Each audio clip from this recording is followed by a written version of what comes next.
वंदे मातरम। साथियों, हम सभी को पता है कि अब ये लोकतंत्र का महापर्व का उत्सव का समय चल रहा है।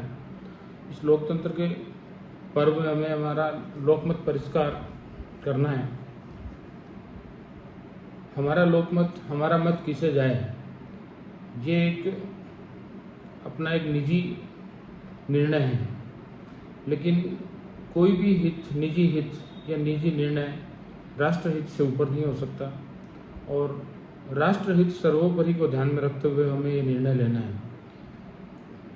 मेरा सबसे एक विनम्र अपील भी है कि जब भी हम लोकमत का अपना परिष्कार करने जाएं, हम अपना मत देने जाएं, तो हम तुलनात्मक अध्ययन जरूर करें कि भारत में पिछले 10 वर्ष में कितना परिवर्तन आया है, किस तरह से विकास की गंगा बही है। हमारा ये मत है वो जाना चाहिए राष्ट्रवाद के समर्थन में, सनातन के समर्थन में, विकास के समर्थन में। हमारा ये मत जाना चाहिए किसके विरोध में, जातिवाद के विरोध में और उसके साथ ही भ्रष्टाचार के विरोध में, तुष्टीकरण के विरोध में, आतंकवाद के विरोध में और जो परिवारवाद के विरोध में, क्षेत्रवाद के विरोध में, भाषावाद के विरोध में हमारा मत जाना चाहिए। हमारा मत बहुत ही इम्पोर्टेंट है।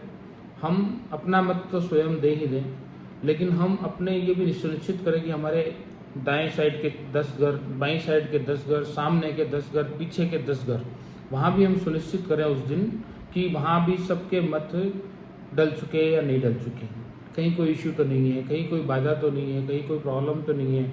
तो एक दिन हम राष्ट्र सेवा को अपना अर्पण करें और ये एक दिन आप जो देंगे वो आने वाले 100 वर्ष का भविष्य तय करेगी।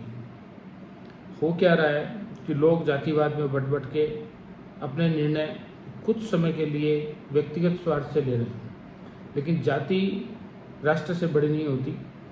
जाति एक ही होनी चाहिए। प्रधानमंत्री जी ने भी कहा है कि 4 जातियों में विश्वास करते हैं, उसमें सभी निहित है, युवा, ग्रामीण, महिला शक्ति और जो बेरोजगार है। तो ये सब चीज़ें सभी समाज में हैं, सभी जातियों में हैं, सभी धर्म में हैं और इनको फोकस करके विकास को केंद्रित, इन चारों वर्गों को केंद्रित करके जो विकास की अवधारणा माननीय प्रधानमंत्री जी ने ली और 10 वर्ष में वो करके दिखाया है। आज सभी गूगल पे आप जाएंगे तो पता लग जाएगा कि 2014 के बाद में क्या क्या डेवलपमेंट हुआ। मुझे उसको बताने की ज़रूरत नहीं है, लेकिन हमें जागना होगा।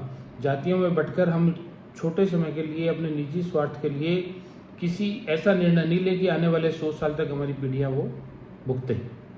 और वैसे भी संघ में एक कहा गया है कि संस्कृति सबकी एक निरंतर, जिनके पुरखे हिंदू हैं। संस्कृति सबकी एक निरंतर, जिनके पुरखे हिंदू हैं। विराट सागर समाज अपना, हम सब इसके बिंदु हैं। तो हमारा ये समाज बहुत विराट है, हमारा राष्ट्र बहुत विराट है। हमें राष्ट्र की जो पुराना वैभव है उसे पुनः स्थापित करना है। और प्रधानमंत्री जी जो हमारे राजर्षि, मैं बोलूँगा इनको कि राजर्षि जो हमारे हैं, जो प्रधान सेवक के रूप में अपना सर्वस्व अर्पण कर रहे हैं राष्ट्र को, देश को, अंतिम पंक्ति में खड़े उस व्यक्ति को, जो उसको मुख्य धारा में लाने का प्रयास कर रहे हैं। और जो भाजपा का एक ही चीज़ सबसे बड़ी अच्छी आपको दिखेगी, आप अध्ययन करें कि भाजपा ने अपना जो भी मैनिफेस्टो दिया उससे बिंदुवार धरातल पर उतारा, उससे प्रतिज्ञा मानकर एक एक शब्द का अक्षर से पालन किया। और अभी भी जो मैनिफेस्टो दिए हैं, ये मैनिफेस्टो, पहले लोगों का विश्वास उठ गया था मैनिफेस्टो से कि मैनिफेस्टो क्या है, कुछ नहीं है, तो बेकार है। लेकिन जो 2014 का मैनिफेस्टो था, 2019 का मैनिफेस्टो था, उसको आप देखिए, उससे अक्षर से उतारा है। आज राम मंदिर की परिकल्पना हम कर सकते थे क्या? 500 साल के संघर्ष को कितनी आहुतियाँ गई उसमें, वो आज हमारे सामने साकार है। हमारे राम हमारी आत्मा है। लोग कहते हैं कि राम है ही नहीं, जबकि राम हमारी आत्मा है, हम सब जानते हैं। हम उसके बिना रह ही नहीं सकते। आज उनका भव्य और दिव्य मंदिर बनके सबके सामने तैयार है। आज जो विकास, डेवलपमेंट हो रहे हैं, एयरपोर्ट कितने बन रहे हैं, सड़कें कैसी बन रही है, इंफ्रास्ट्रक्चर में कितना डेवलपमेंट हो रहा है, रोजगार में कितनी वृद्धि हो रही है, एंटरप्रेन्योर कैसे बढ़ रहे हैं, कैसे सुविधाएं मिल रही है, रेडी पटरी तक को भी उन्होंने फंडिंग की है। कभी सोच सकता था वो भाई रेडी पटरी वाला कि मेरे को 10,000 रुपये 50,000 रुपये का लोन बैंक से मिलेगा? तो ये जो सबके लिए समान सुविधाएं का विकास करना और फाइनेंशियल इंक्लूजन करना, सभी समाज को, सभी वर्गों का, सभी व्यक्तियों का, अंतिम छोर पे जो व्यक्ति खड़ा है उसको भी एक तरीके से एक अवसर दिया गया जिससे कि वो अपने आप को आगे बढ़ा सके, अपने समाज को आगे बढ़ा सके, अपने परिवार को आगे बढ़ा सके।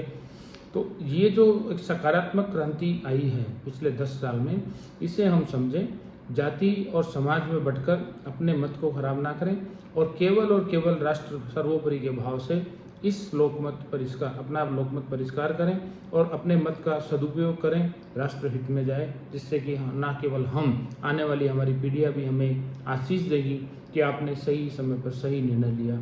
जय माँ भारती, वंदे मातरम।